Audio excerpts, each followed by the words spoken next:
Ara koutou tātou, ana ko te kapapa e whaingia nei nā e au I tēnei rā, ko te Ao Toi, ko piripi tēnei mihi atu.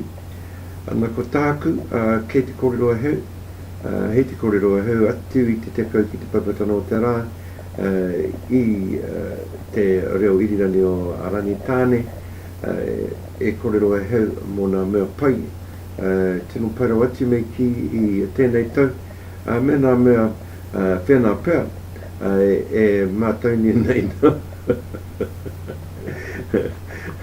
E au ki te whai a te rātau e whai nei nā.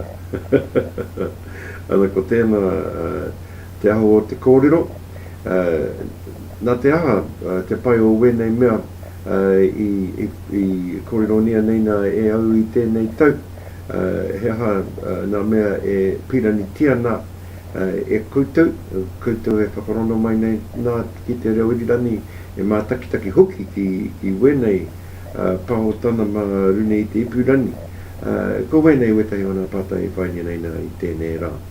Tēnā koutou, anā ko te wawata, kia pai, wau koutou anō nā wā hakatā.